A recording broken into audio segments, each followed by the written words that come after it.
The committee will come to order at the start this hearing. The Subcommittee on the Western Hemisphere, Transnational Crime, Civilian Security, Democracy, Human Rights, and Global Women's Issues will come to order, as I said. This hearing is titled The Deepening Political and Economic Crisis in Venezuela, Implications for U.S. Interests and the Western Hemisphere. I'd like to begin by welcoming Mr. Alex Lee, who's the Deputy Assistant Secretary of State for South America and Cuba, and Mr. John E. Smith, the Acting Director of Office of Foreign Assets Control. We had invited Assistant Secretary of State Roberto Jacobson to participate. We were informed that she is in Havana today and she will not be available, so we appreciate you being here, Mr. Lee. So with vast oil reserves, Venezuela is one of the richest countries in Latin America. And the Venezuelan people are intelligent, they're well-educated, they're hardworking people. The evidence of this can be found in my home state, in Miami and in Doral and in Western Florida, where a vibrant Venezuelan community has helped build quality and vibrant communities. And Venezuela is also the cradle of democracy in South America. And that's why it is so tragic that Venezuela has turned into a social, political, and economic disaster. The reason for this is simple, because today that nation is increasingly in the iron grip of corrupt and incompetent leaders. A rich country suffering from a massive and growing shortage of food, medicine, and basic goods, to the point where Maduro has had to order supermarkets to install fingerprint scanners to enforce food rations. Venezuela has an inflation rate of over 60%, among the highest in the world. Price controls in Venezuela have led to massive shortages of medicine and medical equipment. It's forced hospitals to suspend cancer treatments and all but emergency surgical procedures. Shortages of spare parts have grounded much of the bus and truck fleet, and many airlines have stopped flying to Venezuela altogether. The government, by the way, has also defaulted on several large debts. Back when they were facing elections in 2012 and 13, they authorized more imports than they could afford. But when the bills came due, they stopped paying them, building up tens of billions of dollars worth of debt. The result is that Venezuelan bonds are treated as among the riskiest in the world, demanding premiums that are twice those of Bolivia, 4 times those of Nigeria, and 13 times those of Mexico or Chile. It is the incompetence of Nicolás Maduro and his predecessor, Hugo Chavez, that have left Venezuela in the position that it finds itself in. But instead of seeking out reforms to improve these conditions, the response of the Maduro regime has been to crack down on dissent, erode democracy, and violently violate the human rights of their own people. Here's just a brief recap of the steps Maduro and his cronies have taken to strengthen their grip on power. In April of 2013, the main opposition TV network, Globovisión, was forced to sell to a pro-government owner. In July of 2013, pro-government businessmen bought Cadena Capriles, the owner of the largest daily in Venezuela, Últimas Noticias. In August of 2013, the most corrupt man in Venezuela, and that is one heck of a title, Mr. Diosdado Cabello, the National Assembly president, used a simple majority vote instead of the required 2/3 vote to suspend an opposition deputy from office, paving the way for a series of votes to grant Maduro decree powers. In September of 2013, Maduro closes Voz de Orinoco, a radio station. He closed it for, quote, calling for rebellion, unquote. In October of 2013, Maduro restricts bulk paper imports to opposition newspapers, making it harder for them to go to print. In February of 2014, security officials working with armed pro-government thugs confront, beat, and even kill anti-Maduro protesters. That same month, the National Telecommunications Commission prohibits local TV and radio from covering anti-government protests. In May of 2014, the Maduro government begins to routinely block websites that are critical of the regime. In July of 2014, a Spanish investor group close to Maduro, buy El Universal, one of the nation's flagship daily newspapers, and immediately the content of that newspaper changes to that one of supportive of Maduro. In August of 2014, the government begins proceedings against Radio Caracas, and it suspends an opposition radio show from broadcasting. This is just a small sampling of the anti-democratic moves and the violent moves taken by this regime just in the last year and a half. Now, faced with these long string of human rights violations and the fact that many of these violators and the people who enable them have strong economic links to the United States, and in particular South Florida, late last year, Congress passed and the President signed a law allowing the United States to deny visas and freeze the assets of human rights violators in Venezuela. And last week, the President applied these sanctions against several human rights violators. These sanctions are not against the government of Venezuela. These sanctions are not against the people of Venezuela, nor do they aim to deny the people of Venezuela anything. These sanctions that the President has imposed deny known human rights violators the chance to use the money they have stolen from the people of Venezuela to enjoy luxuries here in the United States.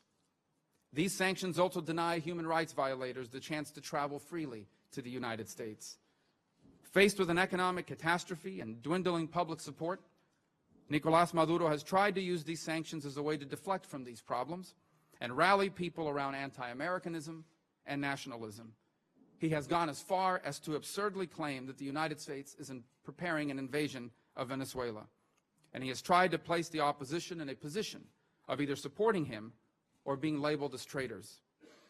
So let me be very clear. The future of Venezuela belongs to the people of Venezuela to decide via free and fair elections. The United States has no interest and no plans of imposing or encouraging what direction a free people of Venezuela freely choose. The purpose of these sanctions is only this: to deny corrupt officials and human rights violators the opportunity to buy homes, make investments, and vacation in the United States with the money they have stolen from the people of Venezuela. Nevertheless, we can expect to see more of these theatrics from Nicolás Maduro in the days and weeks to come. In fact, we've just received word that he is shopping around an open letter to the American people to be published any day now in some major American media outlet or various media outlets, encouraging the American people to stand up to their elected officials and ask them to stop picking on him. By the way, in the same letter, he accuses the United States of being involved in a 2002 coup plot in Venezuela, another absurd claim. This past weekend, he asked for and was given absolute power once again by the National Assembly. This grab for power through a decree powers that were given to him. You can expect to see more of this because the declining economy and falling oil prices has cut into his ability to buy support. Here's some of the things we can expect to see. Unable to find credible evidence of coup plots between the opposition and U.S. diplomats, I expect and predict that soon you will see them produce fabricated evidence of coup plotting. You will see clandestine assassination of opposition figures. And you may even see Maduro and his cronies try to move up this year's legislative elections to capitalize on this nationalism before the popularity of his government fades even more. But no amount of repression or theatrics will solve or cover up the disaster that he has brought upon the people of Venezuela. Food seized from private stores, rot in warehouses because of their incompetence. Maduro and his cronies continue to manipulate currency to make money for themselves. Maduro and his cronies will continue to force those doing business with the government to use companies they control as subcontractors. And at some point this year, we may even see the gas subsidies, long provided by the government, either altered or removed altogether. And we will also continue to see human rights violations. The Defense Minister, Vladimir Padrino Lopez, has authorized the use of force against peaceful demonstrators, which has led to the murder of a 14-year-old boy. We will see more arrests, like the recent one of the elected mayor of Caracas, Antonio Ledesma, who was arrested last month. And sadly, we will see more deaths, such as one when opposition leader Rodolfo Gonzalez took his own life when faced with the Maduro decision to move the dissident leader to a cell block of common criminals. It is also worth noting some other aspects of this regime. First, the Cuban dictatorship has penetrated every aspect of the Venezuelan government. We will get into that today. Second, Maduro has opened the door to closer military relations with Iran, Russia, and China. In fact, the Venezuelan military is currently conducting exercises with visiting Russian troops and equipment. Third, the Maduro regime continues to harbor vast elements of the FARC within Venezuelan territory, offering this terrorist group sanctuary and protection. And fourth, along with Cuba, Maduro continues to aid populist anti-American elements throughout Central and South America. The people of Venezuela deserve better than this. And while the direction of their future belongs to them, we will be a strong voice in firm support of their aspirations for a better country and a better life. And we will not allow those who are violating their rights and denying them this better future the chance to come to Doral or Weston or to Miami or Coco Plum and enjoy life with the money they have stolen from their own people. With that, I'd like to thank and recognize our ranking member, Senator Boxer, and I look forward to continuing to work with you on these important issues. Thank you so much, Mr. Chairman, for holding this really important and very timely hearing. And I also would like to thank our witnesses all for participating. In February 2014, thousands of Venezuelans took to the streets to protest against the administration of President Nicolas Maduro and were met with a brutal crackdown by government security forces and armed pro-government gangs. Last month marked the one-year anniversary of these widespread anti-government demonstrations, which lasted nearly 4 months and left more than 40 people dead. Tragically, the grievances voiced by protesters, a failing economy, chronic shortages of consumer goods, and high levels of crime, violence, and corruption have certainly not been addressed. In fact, the political and economic situation in Venezuela has continued to deteriorate over the past year. According to official figures, Venezuela's economy shrank 2.8% in 2014. Inflation rose to 64%, the highest rate in Latin America. Venezuela's murder rate is the second highest in the world, behind Honduras, and Transparency International ranks Venezuela as the most corrupt country in Latin America. The Maduro government continues its brutal repression of dissent by systematically targeting opposition figures, human rights defenders, journalists, and civil society activists for violence, harassment, intimidation, and other human rights abuses. Just last month, the mayor of Caracas was arrested and jailed for allegedly, and I quote, conspiring to organize and carry out violent acts against the government, unquote. And a 14-year-old boy was shot in the head and killed by a police officer during an anti-government protest. In response to the deepening crisis of Venezuela, Congress unanimously enacted the Venezuela Defense of Human Rights and Civil Society Act of 2014, which our President Obama signed into law in December. This very important law requires the President to impose sanctions on individuals or entities involved in serious human rights violations against anti-government protesters or on those who have ordered the arrest or prosecution of individuals for their legitimate exercise of freedom of expression or assembly. I applaud President Obama's decision to implement this law by sanctioning 7 Venezuelan officials involved in human rights abuses and public corruption, and I do encourage him to continue that crackdown. The U.S. has an obligation to shine a bright light on the abuses being committed against the people of Venezuela, and the President's action sends a strong message to the people there and the government that we will not stay silent in the face of violence, corruption, suppression of fundamental rights and freedoms of the Venezuelan people.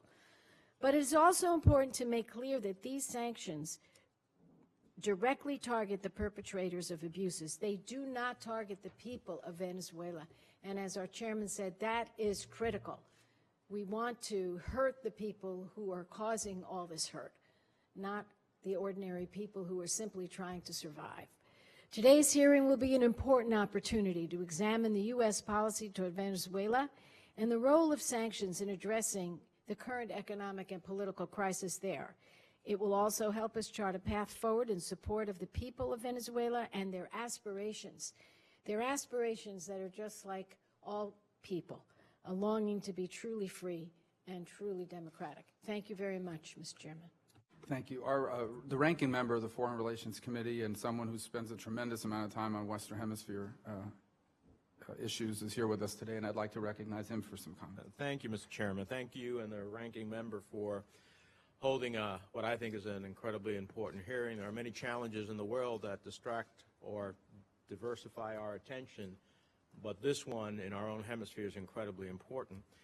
Last May, after 40 deaths, more than 50 documented cases of torture, high-profile political persecutions, thousands of arbitrary and unlawful detentions by the Venezuelan government, this committee met to review the shocking pattern of systematic human rights violations by the Maduro government, its security forces, and its judicial system, which continues today and has only gotten worse. Venezuela is awash in a culture of gross impunity at every level. Checks and balances on executive power have completely eroded. There is no accountability for the crimes against Venezuelan citizens by an out-of-control regime. It should come as no surprise, as Venezuela's fiscal and economic crisis has deepened, that the Maduro government is radicalizing its tactics. Last month, the Minister of Defense, Padrino Lopez, signed a decree authorizing security forces to use lethal force against civilians. And with that decree came the tragic death of 14-year-old Cluverth Roa, who was shot in the head by the National Police. We saw, as has been said here, the elected mayor of Caracas, Antonio Ledesma, forcibly removed from his office and jailed on trumped-up charges. And more than a year after his arrest, Leopoldo Lopez, the continent's most high-profile political prisoner, continues to languish in prison without a trial, without any semblance of due process. And just last week, in an unacceptable and utterly grotesque statement, Venezuela's ambassador to the OAS, Roy Chatterton, actually joked about shooting members of the Venezuelan opposition in the head. Against this backdrop of persecution, violence, and outrageous human rights violations, now even more disturbing trends started to emerge. Just last week, the Treasury Department announced that the Banco Privada de Andorra, BPA, was involved in a complex scheme to launder nearly $2 billion, let me repeat that, $2 billion in funds from the Venezuelan state oil company PDVSA. PBA then moved these funds into the U.S. financial system. In December, a private jet trafficking millions of dollars in cocaine was captured in Fort Lauderdale. In September, a truck carrying $10 million in cash coming for the United States was captured in Venezuela. All of this on the top of the thousands of pounds, literally tons, of cocaine trafficked by the Venezuelan National Guard that has been seized in Europe. The United States and the international community cannot tolerate such blatant violations of international law. I'm pleased that the Treasury has named senior Venezuelan officials as kingpins and acknowledged the Venezuelan National Guard is deeply involved in drug trafficking. Obviously, in today's Venezuela, we are not just watching the rise of an authoritarian regime, we are watching the emergence of drug trafficking regime involved in networks that threaten and endanger the hemisphere. So finally, let me just say I welcome the President's decision to move forward with implementation of the Venezuela Defense of Human Rights and Civil Society Act, which, Mr. Chairman, you and I authored, and you were deeply involved in helping us draft and ultimately move through the Senate, and I appreciate that.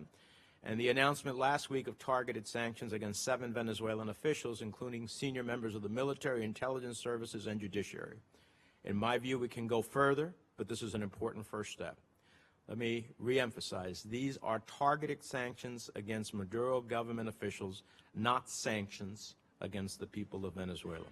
I'll look forward to hearing the administration's strategy for addressing the political, diplomatic, and security challenges that Venezuela presents, and I thank you, Mr. Chairman, for the opportunity. Thank you. And now we're going to get to our witness's testimony. Just a brief housekeeping item. We will have votes, I think, scheduled at 11. There may be a need to go into a brief recess for a few minutes while we go to and from the vote, but we'll continue the hearing until we conclude it. And with that, Mr. Lee, prepare for your opening statement. Chairman Rubio, Ranking Member Boxer, and members of the committee, thank you for inviting me to speak to you about Venezuela. I appreciate your interest in Venezuela and your support for U.S. assistance and our policies there. We are deeply concerned about the situation in Venezuela, where last year legitimate political, economic, and social grievances and a lack of adequate democratic space brought protests and, unfortunately, violence. Tensions within Venezuela continue to build, and the government has intensified its actions to repress dissent.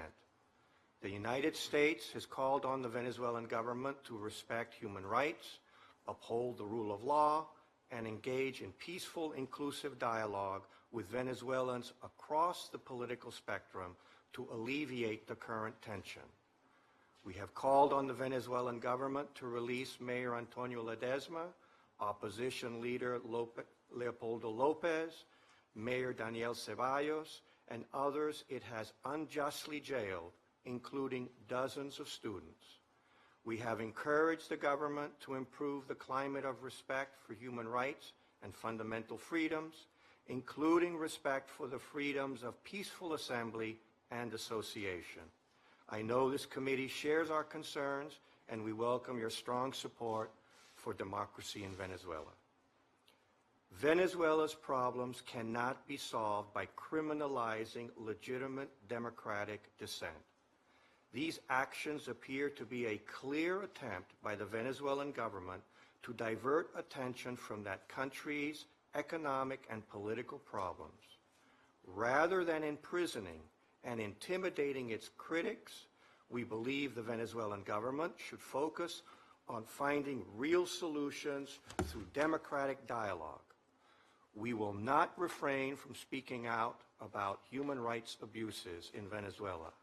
We are joined in this by dozens of individuals and entities, including the UN High Commissioner on Human Rights, Organization of American States Secretary General Insulza, the Peruvian, Costa Rican, and Colombian governments, and the Inter-American Commission on Human Rights, among others.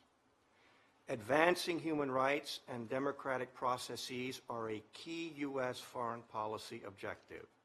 The President's March 9th executive order, quote, blocking property and suspending entry of certain persons contributing to the situation in Venezuela, close quotes, which implements the Venezuela Defense of Human Rights and Civil Society Act of 2014, is a manifestation of our commitment to advancing respect for human rights, safeguarding democratic institutions, and protecting U.S. financial system from the illicit financial flows from public corruption in Venezuela.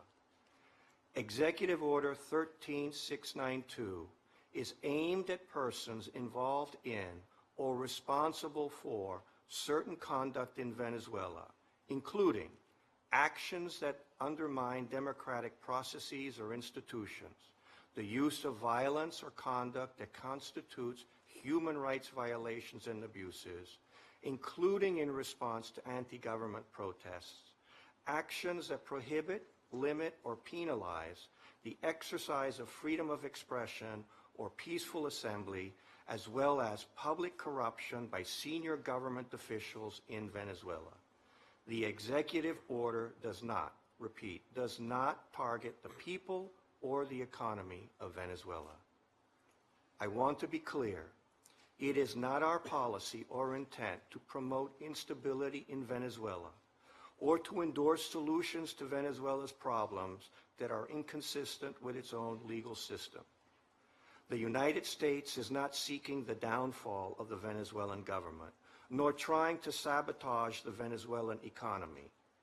We remain Venezuela's largest trading partner. President Maduro has publicly expressed a desire to improve our bilateral relationship, and we are open to direct communication with the Venezuelan government. We maintain diplomatic relations and welcome conversations and debate. We remain committed to maintaining our strong and lasting ties with the people of Venezuela. We will not, however, refrain from calling out human rights abuses and other actions and policies that undermine democracy. We hope the Venezuelan government will focus its energy on finding real solutions for the country's mounting economic and political problems through democratic dialogue with the political opposition, civil society, and the private sector. This year's National Assembly elections present an opportunity for Venezuelans to engage in legitimate democratic discourse, and credible election results could reduce tensions in Venezuela. We have urged regional partners to encourage Venezuela to accept a robust international electoral observation mission using accepted international standards for those elections. Now is the time for the region to work together to help Venezuela to work towards a democratic solution to the challenges the country faces.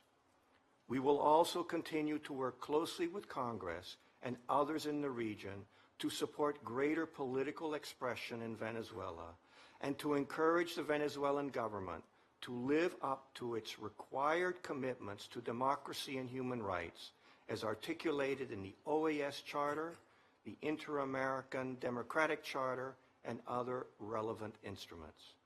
Thank you, and I look forward to answering your question. Thank you. Mr. Lee.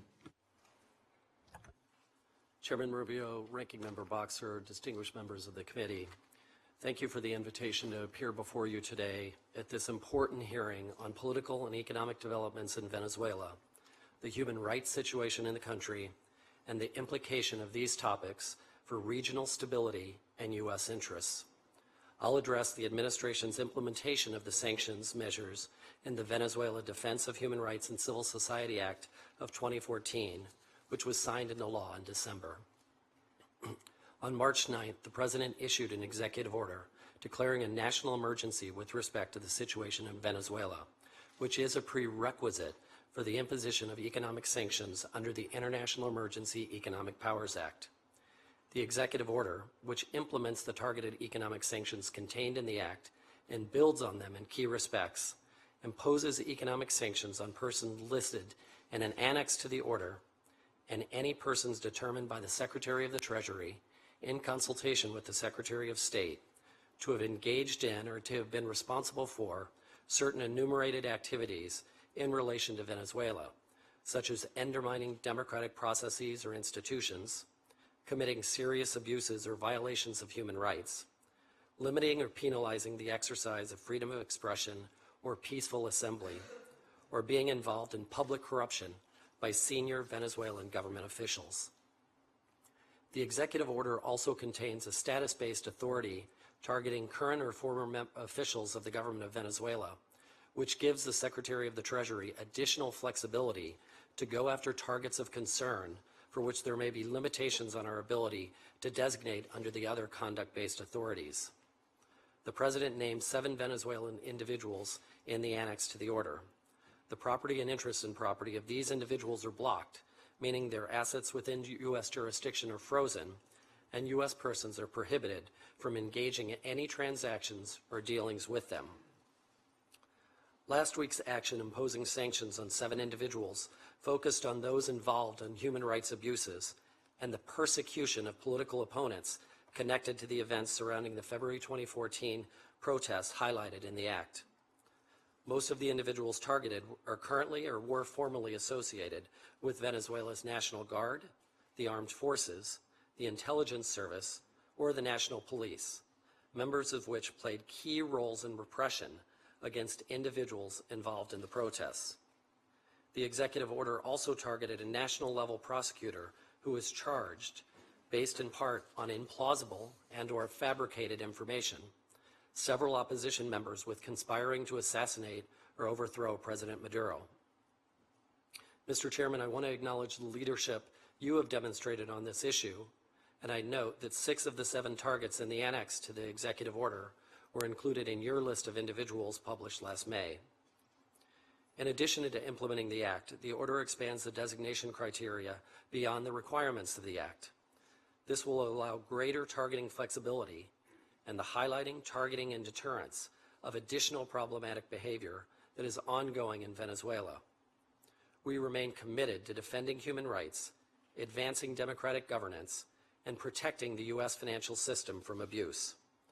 To be clear, and as the chairman and ranking member and fellow speakers have said, these sanctions are not aimed against the country of Venezuela. They do not target the Venezuelan people, nor do they sanction the Venezuelan government as a whole.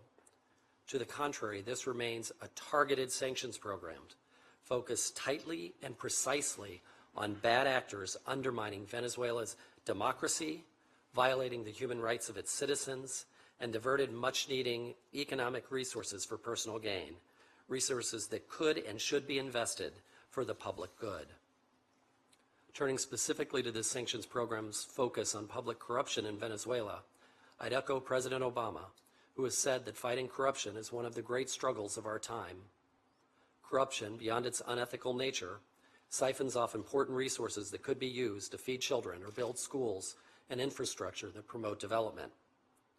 It's also worth noting the long history of the application of U.S. sanctions to foreign policy and national security concerns with the Venezuelan nexus.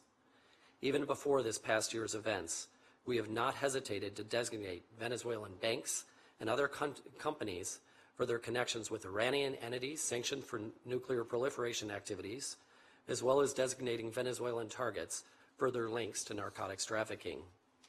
As I conclude these remarks, I want to emphasize that we retain the ability to respond to events in Venezuela as they unfold. We stand ready with a powerful financial tool to deter abuses and target those who may choose to undermine democratic processes or institutions or to violate human rights in Venezuela. Thank you. Thank you both for being here and for your opening testimony. I'll begin the questioning round. We'll do 7 minutes since I think we'll have time to get through all this. Let me begin with you, Mr. Lee. I wanted to talk to you about the political state in Venezuela. So as I've outlined in my opening statements, and so has the ranking member and the ranking member of the full committee, in Venezuela there's an increased encroachment on freedom of the press and communication. There's been an increased encroachment on the judiciary branch. It no longer truly operates as an independent branch. We've seen the prosecutorial powers used to not just fabricate evidence, but to target political opponents. We've seen members of the opposition expelled by simple majority votes from the National Assembly. We've seen the jailing of virtually every prominent, at some point, of virtually every prominent voice in Venezuela that opposes the Maduro government. And there's now this pattern of decree powers that have been given to Maduro, including the one this weekend. Is Venezuela still a democracy? Venezuela. Can you turn your mic on? I'm sorry.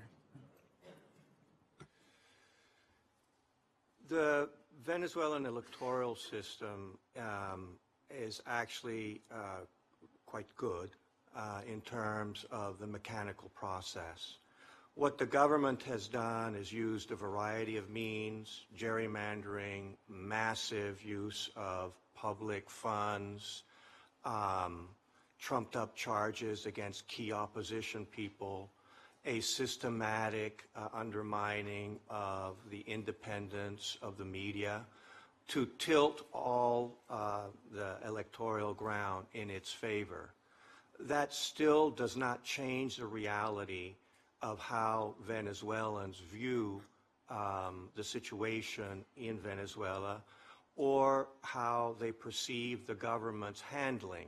And if you look at polling, the polling shows that the majority of Venezuelans view the government mismanaging the economy, and things are getting worse. We call on the Venezuelan government to announce elections. We call on the Venezuelan government to hold those elections in a way that provides a political space for the opposition. And we believe that if that is done, and in particular if the international community can provide electoral monitoring of those elections, the Venezuelan people will have an opportunity to express their views. Well, thank you, Mr. Lee. And I appreciate your answer, and I understand it. I would just suggest that we need to view this from a different perspective, because in Latin America there's a troubling trend, and that is people come to power through an election and then begin to undermine all the apparatus of a free society. So if I'm a member of the opposition and there's no free press that can cover my activities because they're not allowed to operate, so I have no way to get my word out. Maduro has unfettered access to the national airwaves. I have no access to the national airwaves. If I speak out too vehemently against him in the National Assembly, I could be removed and arrested. First they remove you so they can strip you of the immunity of being a member or deputy, and then they arrest you for it. And not to mention that there's evidence of electoral fraud in the last elections. You combine all these things, and just because you have an election or say you had an election does not make it a free and fair election. This is the pattern that has been followed in places like Nicaragua and other places as well. There's more to democracy than just holding an election. And certainly they're capable of having a free and fair election mechanically. But when the people running against you can't go on the airwaves, can't have TV shows, can't speak out or they'll be arrested, the entire media is owned by your cronies. You have unfettered access to the airwaves, they have none. And if you're part of the opposition and you oppose Maduro, you can be arrested. This is a very, in my mind, that does not sound like a democratic society. And I think it's important for us to understand that this is the new way tyrants are now operating. They dress themselves up as Democrat, but then they end up governing in much different ways. And that's an important distinction for us to point to. I want to get to the issue of individuals. There's a number of individuals that were not sanctioned that I would encourage us to continue to look at. For example, last year, Generals Aref Jimenez and Julio Cesar Morales Prieto, who held senior positions in Venezuela's Directorate of Armaments and Explosives, played a key role in their efforts to create and support the government-affiliated colectivos, which basically are irregular armed groups. The DAEX, by the way, is currently led by General Ignacio Velasquez Ramos. This is a group that's been intricately involved in cracking down on dissent. There's been seven designated individuals that constitute a national security threat to the United States. Their bosses are not represented. For example, General Vladimir Padrino, the Minister of Defense, and as such the highest-ranking military officer, has not been held responsible for human rights violations committed by his subordinates. Some of the sanctions were based on Venezuelan officials allegedly involved in corruption and illicit activities, but we didn't include Diosdado Cabello, the head of the parliament, who's been identified by defectors and others as the head of the Cartel de los Soles, a drug cartel operated by Venezuelan generals. And then there's multiple print and broadcast reports, articles, and even books detailing the presence in the United States of Chavez and Maduro government officials that have become fabulously wealthy from what are alleged to be corrupt activities. They too use our financial system to transfer funds. One example is an individual by the name of Alejandro Andrade, who's a former Army lieutenant and a fellow plotter of Chavez in the 1992 attempted coup that cost the lives of over 300 Venezuelans, and who was later appointed by Chavez as the treasurer of the country. He is reported to be living in a multi-million-dollar equestrian estate in South Florida. And there are many other former officials, bankers, and business executives also living or owning property in the U.S. that are alleged to have acquired fortunes illicitly with the complicity of the Chavez-Maduro government. And I would encourage you to look at some of them as well. Mr. Smith, has the Treasury looked at certain financial institutions in Venezuela or the Venezuelan banking system as a whole to see who might qualify as financial institutions of primary money laundering concern under Section 311 of the USA Patriot Act? Senator, I can tell you that with respect to many of the names that you talked about, we continue to investigate vigorously under all of the prongs of the executive order. Unfortunately, you're asking me about authority, the particular one with respect to the financial institution. You're asking me about an authority that is administered by one of my sister agencies, the Financial Crimes Enforcement Network, and I can take that question back to them. Well, let me just encourage you to act on information my office has received into money laundering carried out by the petroleum company, PDVSA. There are close ties, according to these allegations and information that I've received, between this organization and money laundering and drug trafficking activity. And there are a number of names that have been forwarded to us as individuals involved in this illicit activity. Rafael Ramirez, Nervis Gerardo Villalobos, Omar Farias, Carlos Luis, Aguilera Borjas, Alcides Rondon, and Rafael Jimenez Villarroel. We've received significant information about their ties between the state-run oil entity and drug trafficking and other laundering activities within Venezuela. And I'll have more on this topic in a moment, but I want to recognize the ranking member.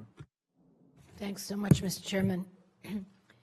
Gentlemen, whoever feels comfortable answering these questions. President Obama's executive order imposing sanctions on Venezuelan officials implicated in human rights violation and corruption was met with widespread criticism from Latin American nations, very upsetting to a lot of us. At a special meeting in Ecuador on Saturday, the 12-nation Union of South American Nations issued a statement criticizing the U.S. action as, quote, an interventionist threat to sovereignty and the principle of non-interference in the internal affairs of other countries, unquote, and calling for the executive order to be rescinded. In addition, President Maduro said he'll use next month's Summit of the Americas in Panama to denounce the sanctions. What steps are we taking to engage with Latin American nations about the recently announced sanctions? Have any countries in the region expressed support for our action? I'll start, and then my colleague will finish, Senator. We need to balance our condemnation of the human rights violations, which came through loud and clear with the law and the executive order, as well as the various U.S. government statements over the past 2 years. with the need to convince the region to act in Wait a the minute, unified. I know just tell me, are there any nations who support what we did in Latin America, and what are we doing to make sure they understand that what we did was the right thing, the moral thing, the correct thing for the people of Venezuela? So instead of reading me something, I know it's careful, I know it's diplomacy and I understand all that, but on the ground, are we talking with our friends in the region? Because it's upsetting to me that we see so little support. Senator, you're right that the Latin American community has sharply criticized our sanctions against individual Venezuelans. We have made a full court press to explain that what we're doing represents our principles. Good. And that we are exercising our own sovereignty in not allowing human rights violators or corrupt actors to come into our country or to enjoy our financial system. At the same time, we point out that, and we urge the other Latin American countries to provide greater efforts with the Venezuelan government to try to bridge the differences within Venezuela. Okay, so just to cut through, we are working with our friends in the region to get them to understand why what we did was right, yes or no? Yes. Okay. And will the crisis in Venezuela be a priority for President Obama when he attends the Summit of the Americas? Yes, ma'am.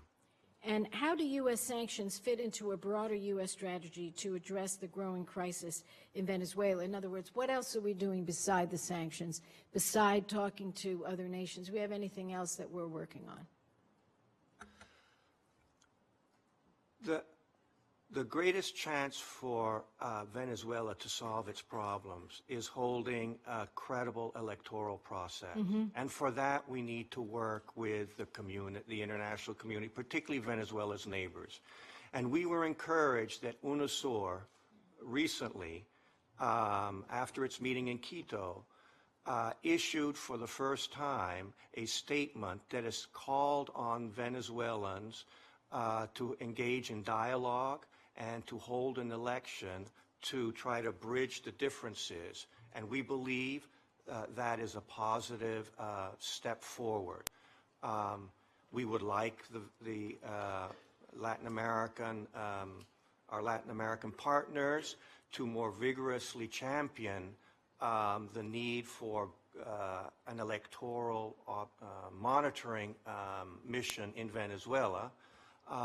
But yes, we are constantly engaged with like-minded countries, and we have seen a growing appreciation in Latin America that the economic situation in Venezuela is untenable, and the Venezuelan government's effort to try to control political opposition to it through repression is only greatly exacerbating the problem.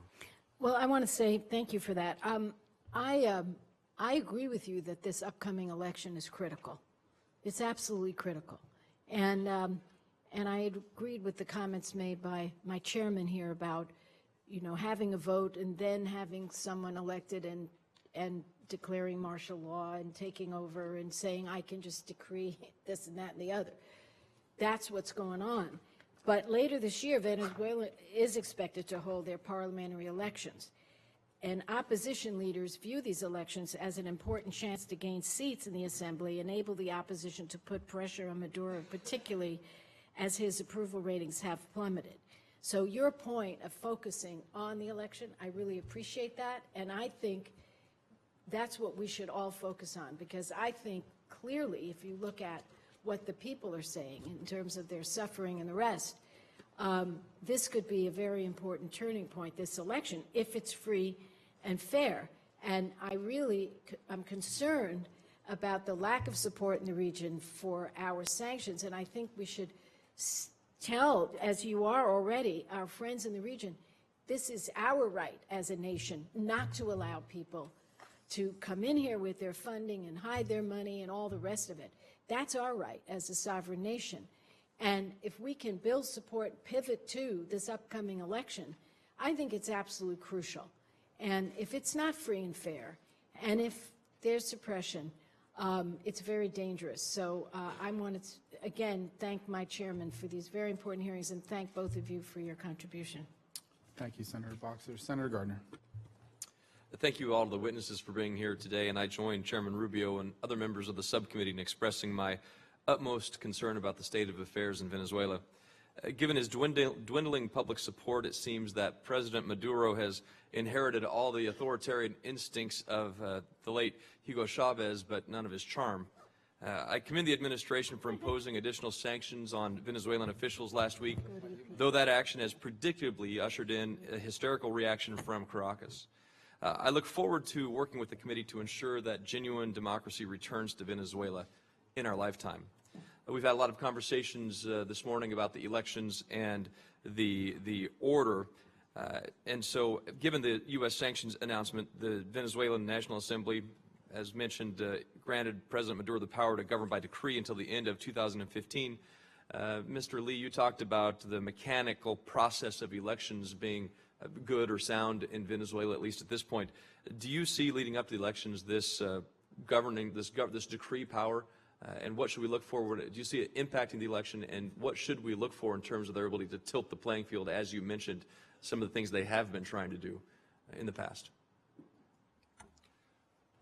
Well, we're clearly concerned that President Maduro might use his decree powers in a way that would complicate even more the ability to hold free and fair elections. We'll have to see how he uses his decree powers, which last until the end of the year, or during the period in which the elections are going to be held. Again, I think that one of the most effective ways to pressure the Venezuelan government to do the right thing with regard to elections is to encourage the international community, but in particular Venezuela's Latin American neighbors, to emphasize to the government the absolute importance of holding free and fair elections. Democracy and the commitment to support democracy is not only an obligation by Venezuela under the OAS, but in many of its other sub-regional organizations that it is a member of, including Mercosur and UNASUR. And so we very much want the other countries in the region to try to help broker an understanding between the government and the opposition to provide the conditions for an election that is viewed as credible by all. We believe that is a solution, or would go a long, long way to addressing some of the major problems that the country is facing. Thank you, Mr. Lee. Mr. Smith, kind of following up on those comments, what's the reaction been to our sanctions in the region, and have we coordinated these sanctions with any of our allies in the region, such as Brazil or Colombia? I'll defer to my State Department colleague to talk about the reaction in the region. I will say that we do coordinate with allies in the region and allies around the world as we can. And so most of the time we have what is called a pre-notification process where we work with other countries to give them notification of what we're going to do so they may not be surprised and they can work with us. Thank you, Mr. Lee. Do the anti-U.S. demonstrations on the streets of Caracas and elsewhere represent a security threat to remaining U.S. diplomatic and civilian personnel or their interests? Clearly, you know, the safety of our staff in Caracas is paramount, just like the safety of American citizens living in Venezuela is paramount. Up to now, we have not seen targeting of Americans per se, and so for that, we're encouraged. And what have we taken any precautions? Has the State Department taken any precautions to protect our citizens and diplomats?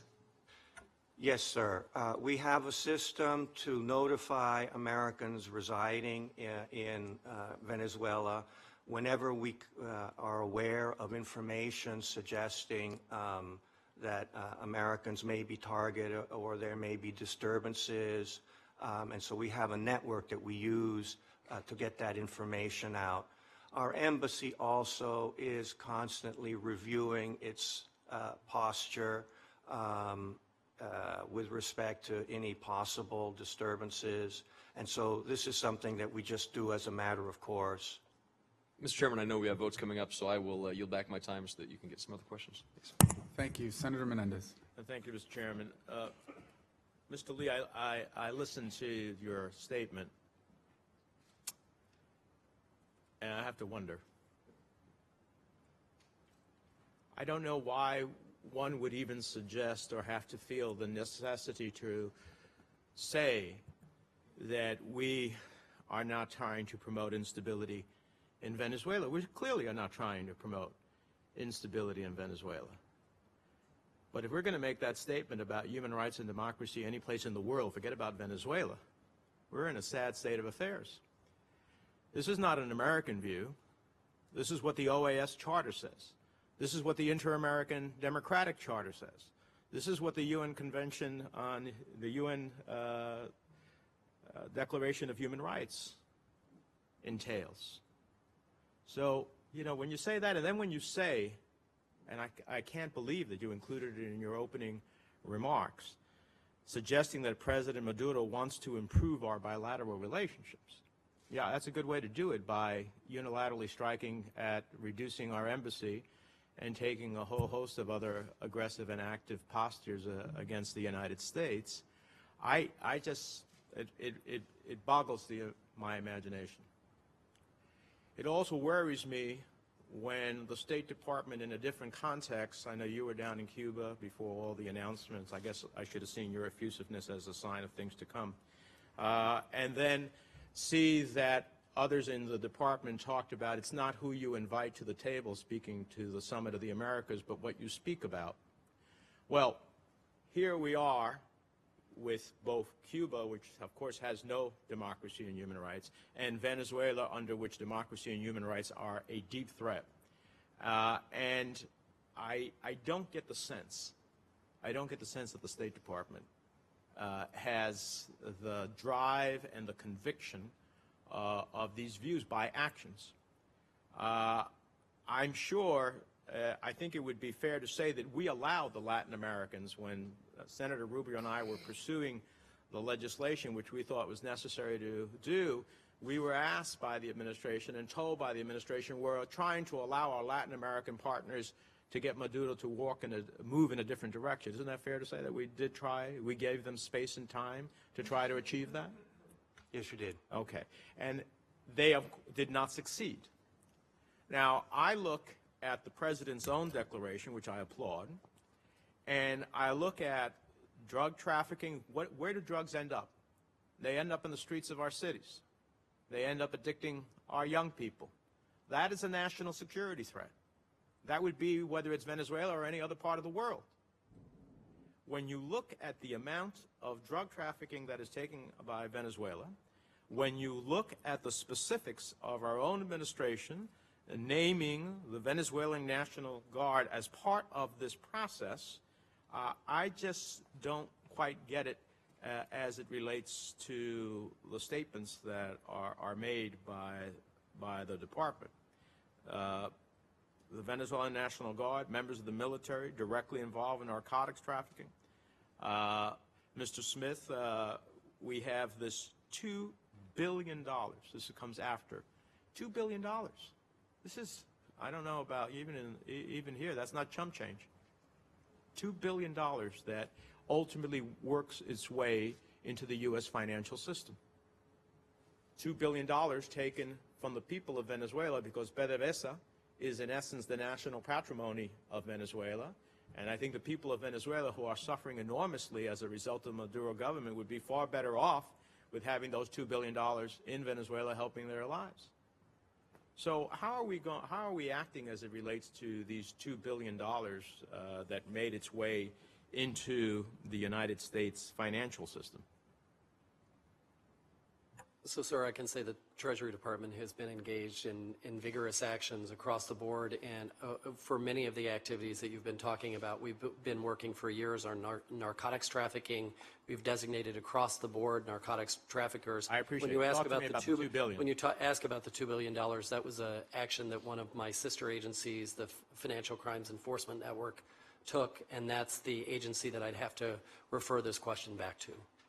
Okay, so you have nothing to do with that? It's another part of my department. Okay, so you can't speak to that. Can you speak to that, Mr. Lee? No, sir. Oh, my God. We come to a hearing on Venezuela. There's $2 billion siphoned out of PDVSA, and no one's capable of responding to it. It's just, it's amazing. It's amazing. Let me ask you this. The actions that have been taken under our legislation, while I recognize the convenience of responding to Venezuelan sanctions against 7 U.S. officials with parity, the parameters set forth in our legislation and their expansion under the President's executive order leaves many other Venezuelan officials eligible given their complicity in human rights abuses, certainly more than the 7 that have been named. I and other members have specifically called for Defense Minister Valdemir Padrino Lopez to be added to the list of sanctioned individuals given his role in authorizing the use of lethal force against unarmed citizens. To that end, do you agree that current U.S. law clearly leaves other Venezuelan officials eligible to be targeted for sanctions? Clearly, we have, as a result of the law and the executive order, the authorities to use against human rights violators and senior officials engaged in corrupt action. We are. So it's a simple question. I'm not asking you who. I'm asking you, do you believe that the law allows you to pursue other Venezuelan authorities who may in fact fall in the categories as determined both by the law and the President's executive action? Executive order, I should say.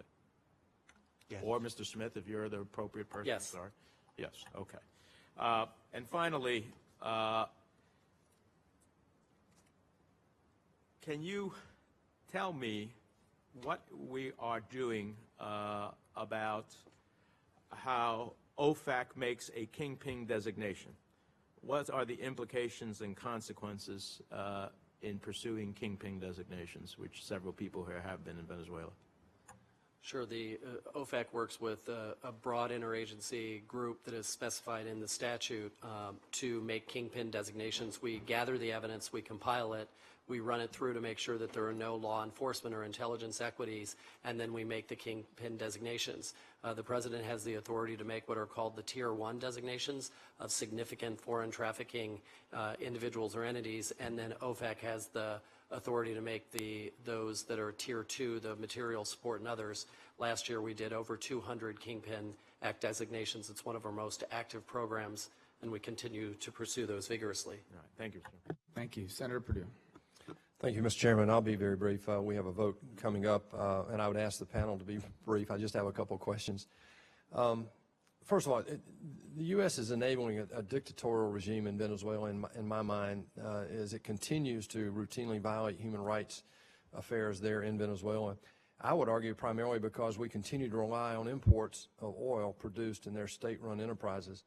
It seems somewhat hypocritical to me to want to limit what others are doing in Venezuela while we're quite happy to continue to import $30 billion of oil each year. It's another reason why projects like Keystone continue to be critical to reduce our dependence on oil from bad actors like Venezuela.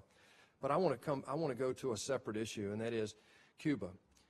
You know, last year, Venezuelan President Maduro referred to President Obama's shift in policy towards Cuba as, I quote, a gesture of courage, unquote.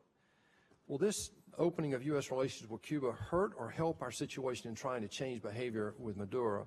And what impact will this change in Cuba policy have on our long-term effort here to bring democracy back to Venezuela? Well, Senator, diplomacy is not a one-size-fits-all, and so we basically have to kind of see where the opportunities are, make our decisions on what will best advance our national interests. And we have decided, for example, that it advances our national interests to combine, with regard to Venezuela, sanctions and reaching out to other Latin American like-minded countries to urge the Venezuelan government to meet its democratic obligations. And so that is one strategy that we have used towards Venezuela. I'm sorry. Let me get to the point. We're going to run out of time, and we're going to have to bolt. Specifically, if we move to a more liberal relationship with Cuba, what specific impact will that have on Maduro and his continuing dominance of his people in Venezuela? I'm not sure that there will be a direct relationship. Okay, thank you. The next is, given the difficult situation in Venezuela, they have an oil economy, basically. And as I see it down there, the consumer is really not able to bring their economy back. But how's this going to help or hurt their financing program, PetroCaribe, or its extensive support to Cuba? I think Venezuela's mounting economic problems are manifested itself in a whole variety of ways, but one of them clearly is an inability to sustain the support to PetroCaribe like it had in the past. We have seen reports of Venezuela cutting back its support through PetroCaribe, subsidized support through PetroCaribe, to a variety of Caribbean countries. And so that really puts into question the ability of Venezuela to maintain the level of support it had promised in the past. So one last quick question. If we really wanted to change behavior in Venezuela, oil is the way to do it. I just don't believe these sanctions go far enough to really change behavior. We see it in other parts of the world, Russia particularly, when we started out with similar sanctions there, had no impact. Mr. Smith, what do you believe would be the impact if we really were to get serious about changing behavior in Venezuela to go after the oil? And that means that we'd have to pay a price too, because the oil that we bring in, the $30 billion, is done in JVs, I think, with U.S. corporations with their state-owned oil enterprise. Answer? Yes, please. We have made, after consulting with a variety of civil society actors and political actors in Venezuela, we have made the decision that it really advances U.S. interests not to use sectoral sanctions in Venezuela. What does that? I'm sorry. To use like an oil sanction. So specifically, we think that these sanctions will change the behavior of this despot in Venezuela. We believe the sanctions that, under the authorities that we have as a result, help highlight unacceptable behavior. And how long do you think it will take to change that behavior specifically? I can't say. Well, what's a reasonable person's estimate? I really can't say. Well, let me ask it a different way. So how long would we be patient to watch the human rights violations in Venezuela before we stiffen those sanctions? We think that if Venezuela is going to stop this downward slide, it is basically through more democracy, and the best way to express that is through holding elections that are seen as credible. And we believe that the international community can play a role towards that.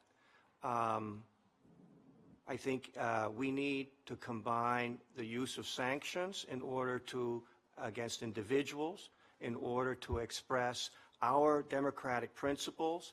But I'm sorry to interrupt, but those sanctions against individuals, we have really very little evidence around the world that sanctions against individuals have ever really changed behavior.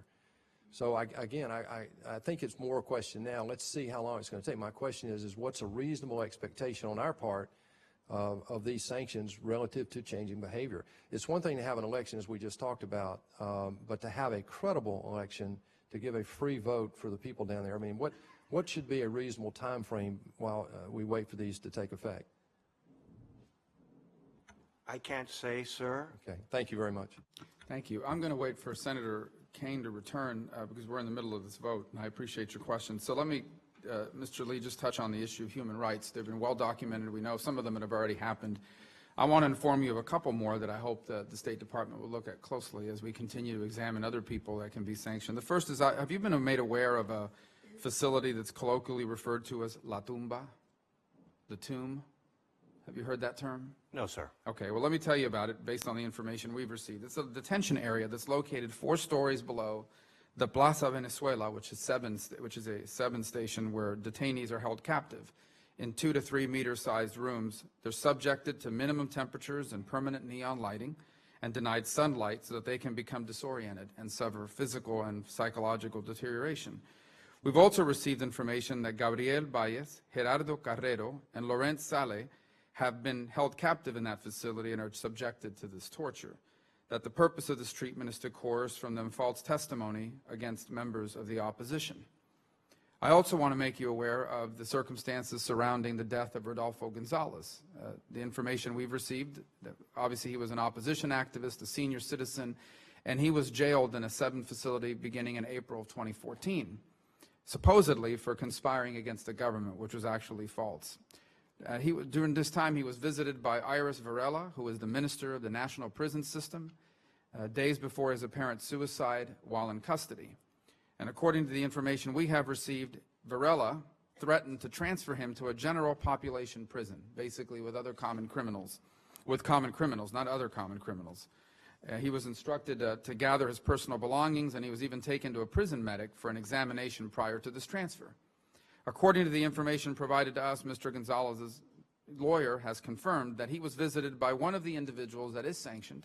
That's a prosecutor, Catherine Harrington, who offered to improve the conditions of his detention in exchange for testimony which would incriminate Antonio Ledesma in a conspiracy against the government.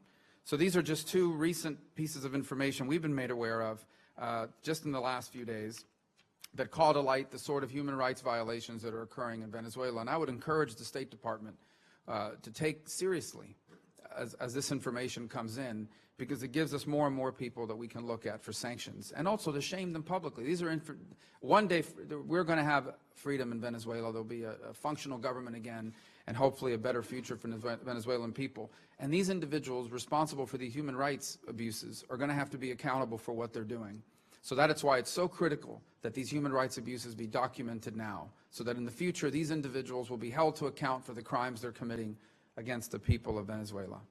Senator Kane, I'll leave you in charge while I go vote, and I'll be back. All right. So you probably have 10 minutes of questions. If you have. I'll easily occupy that, Mr. Chair. Thank you. And thanks to the witnesses and all.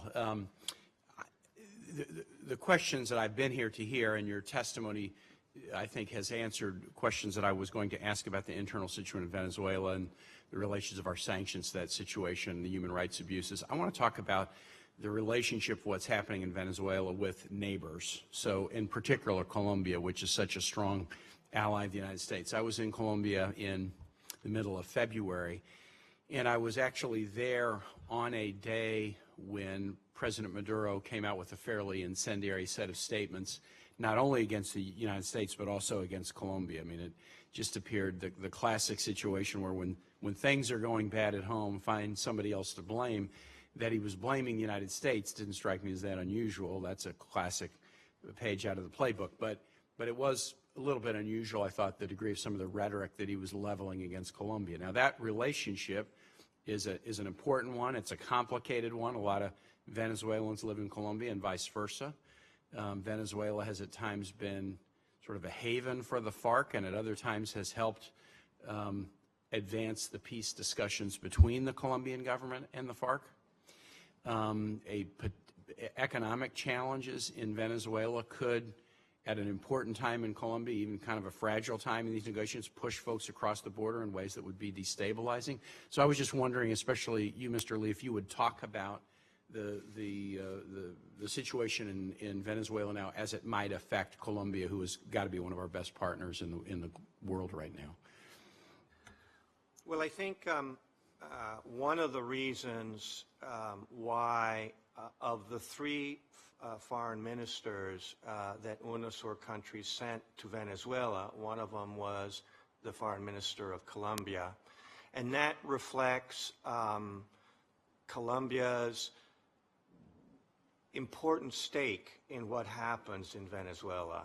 as a commercial partner, as a place for, in the past, that have received large numbers of Colombians, and a preoccupation that has grown over time over what is going to be the impact of Venezuela's chronic mismanagement of its economy and how will that spill over into Colombia. An additional element in all of this is the Colombian government, particularly under President Santos, was greatly appreciative of the Venezuelan government's support for the peace process in Colombia, which has been kind of a central focus of President Santos. And so the various examples that you talked about highlight this cross-cutting sensitivity, and I think probably the best way of summarizing it is what the Colombian government is very conscious that if conditions continue to deteriorate in Venezuela, this will have an adverse and a direct adverse impact on Colombia. So that is one of the reasons why you have seen the Colombian government trying to champion the region to focus along with Brazil and Ecuador. But in a sense, out of the three countries, what happens for good or bad in Venezuela has a far more direct impact on Colombia. How do you interpret the statements of President Maduro kind of blasting Colombia for, some of their own internal problems? Well, President Santos, like President Obama or Secretary Kerry, is in good company because there's a certain theatrical element in the statements of President Maduro. And the incident that you're referring to was basically President Santos coming to the defense of a former Colombian president that, in his view, had not been accorded with the respect due to a former president, a former Colombian president, who was basically trying to demonstrate concern for the human rights of a key political prisoner.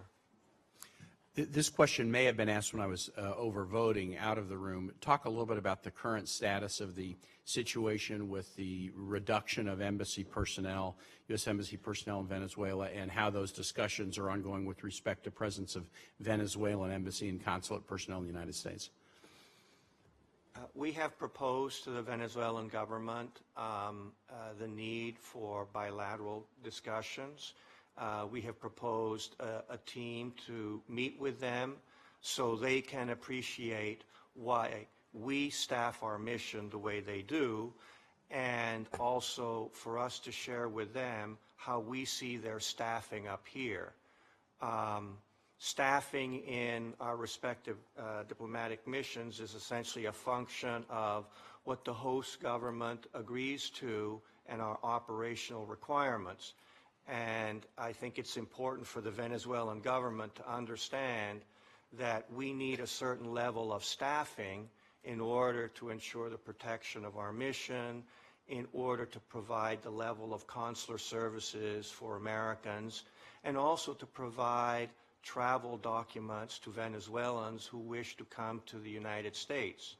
Last year, our embassy in Caracas adjudicated 250,000 Venezuelan submissions for travel documents. We might not be able to support all of those functions if our staffing is reduced to certain numbers. Mr. Smith, I'd like to ask about the impacts of the sanctions thus far. Obviously, Venezuela is dealing with huge issues because of years of economic mismanagement, and then low oil prices themselves impose a significant cost on an economy that has really leaned heavily on that resource instead of having a more diverse economy.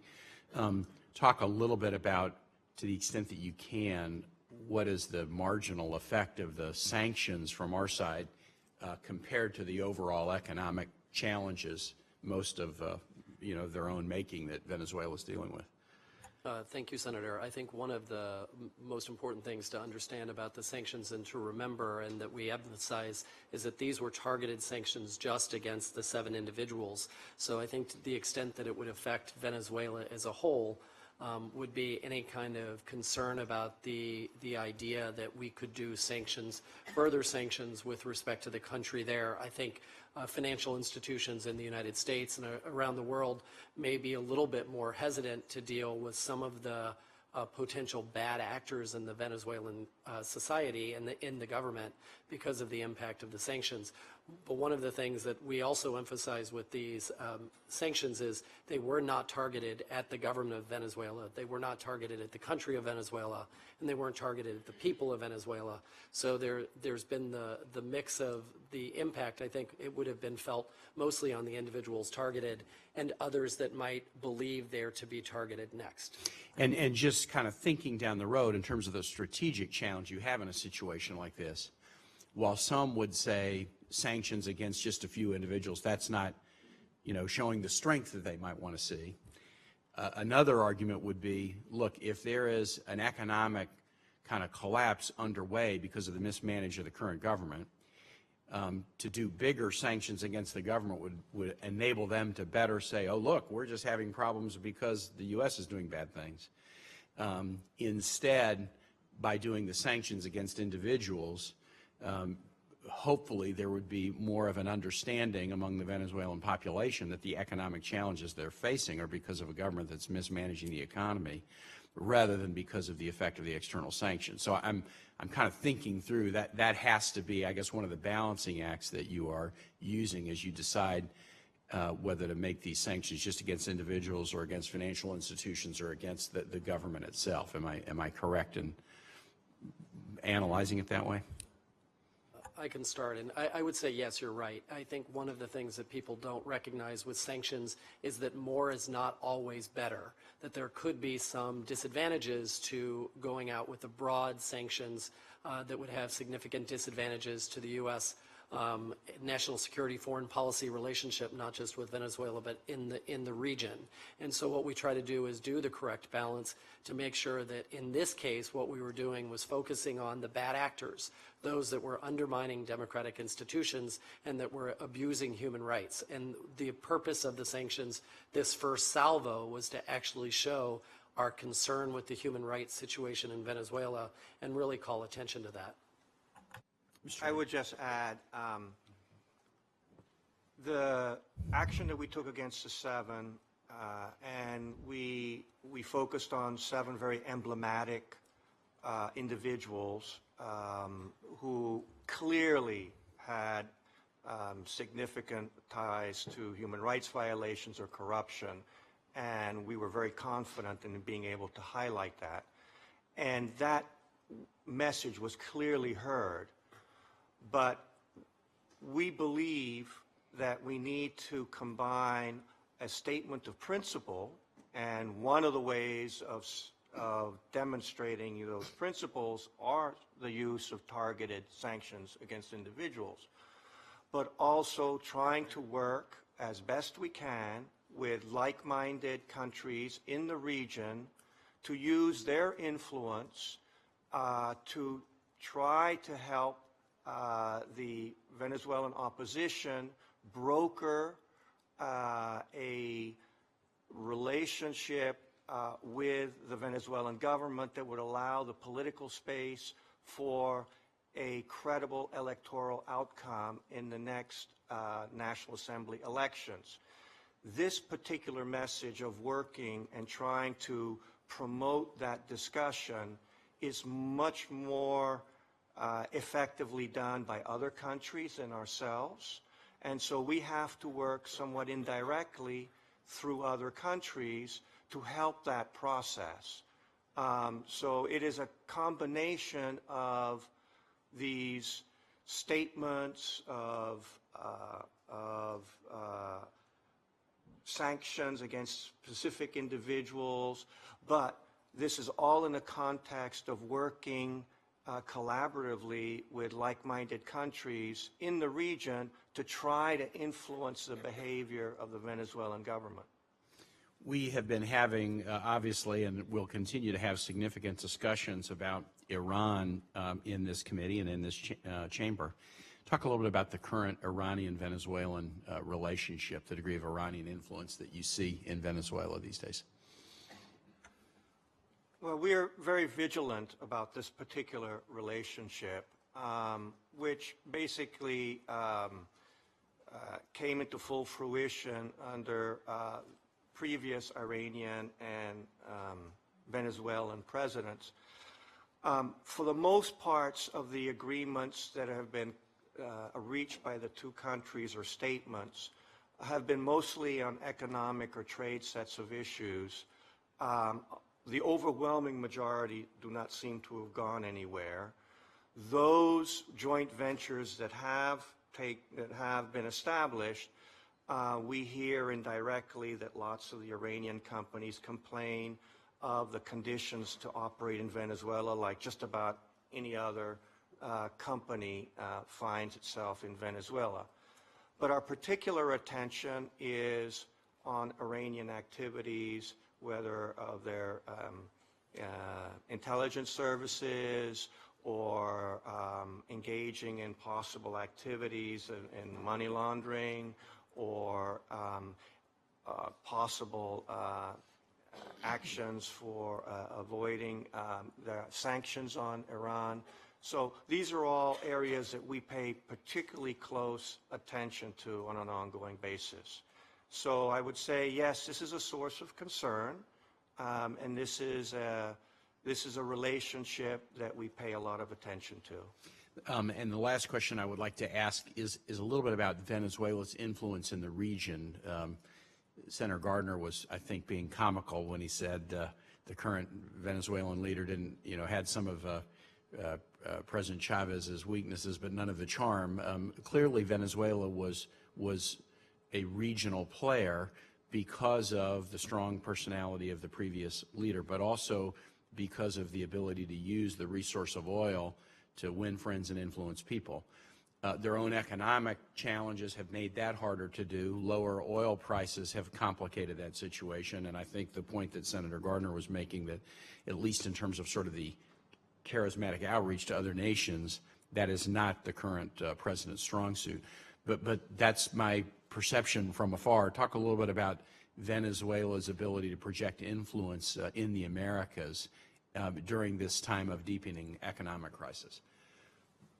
Well, I think Venezuela's ability to exercise influence has been gravely undermined by its serious economic problems and its ongoing efforts to try to stave off a balance of payments crisis. And you see this being played out in a variety of areas. Venezuela is unable to support Petrocaribe in a way that it had before. It has cut back significantly on some countries. Venezuela no longer can exercise the financial largesse that it could before. If anything, Venezuela is essentially staggering from one financial crisis to another, trying to scrounge up enough money in order to pay for desperately needed imports for its population. And for the first time, we're hearing serious concern about Venezuela's ability to have enough reserves to pay for food imports. So all of these things conspire to basically put Venezuela very much on a defensive.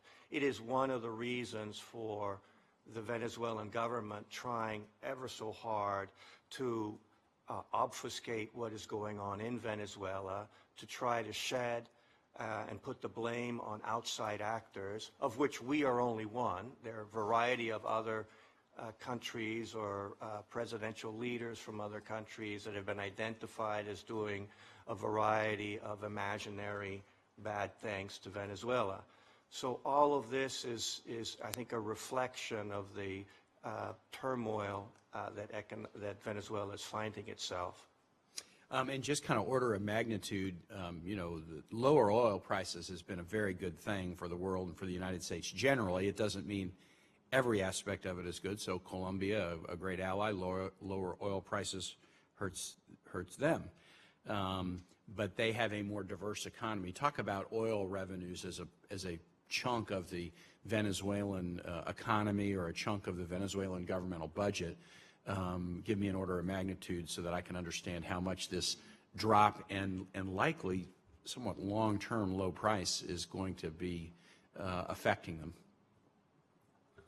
Well, Venezuela depends 95% of its earnings from the its oil sector, and chronic undercapitalization of its oil industry, wasteful government policies, price controls, labor controls, a three-tiered exchange system that puts a premium on insiders taking advantage of it.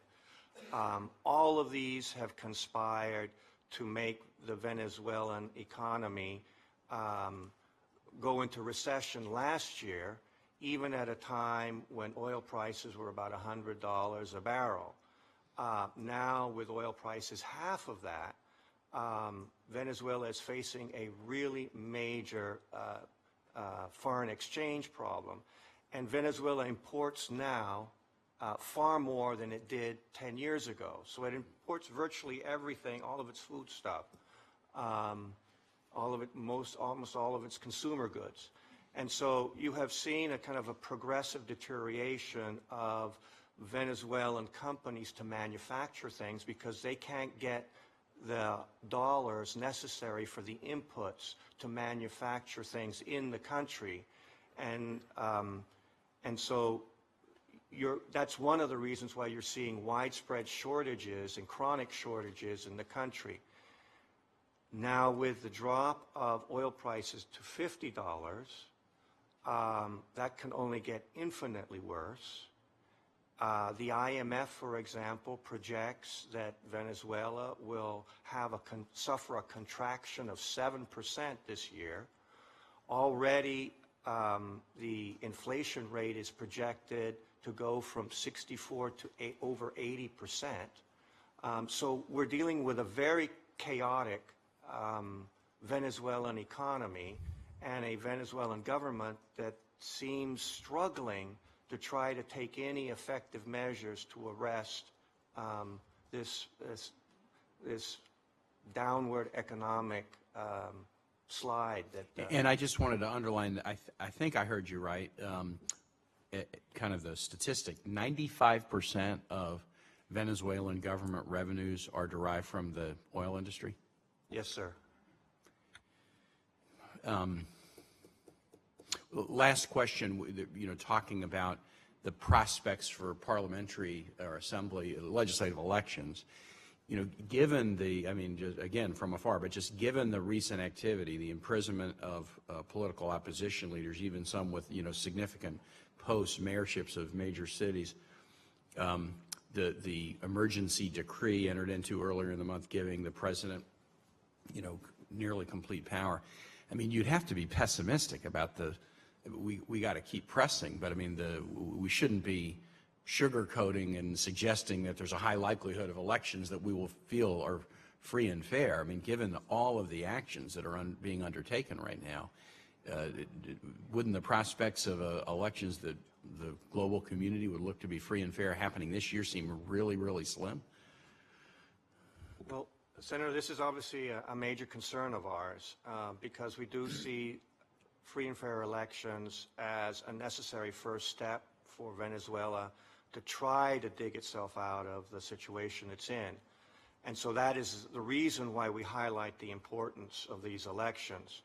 We fully recognize and are concerned about President Maduro's acquisition of emergency decree powers.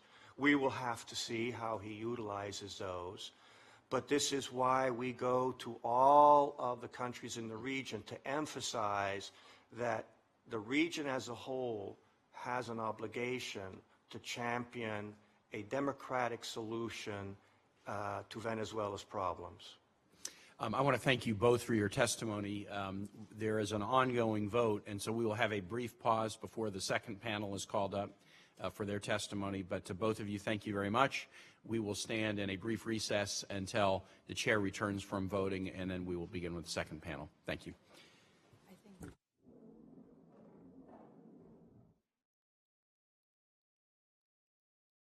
I excused you too soon. You almost got out the door, but I was informed that the chair may have some additional questions for the panel. There's a second vote, and he's on his way back. So if you could just hang close before you're dismissed, but then we will move right into panel 2. Thank you.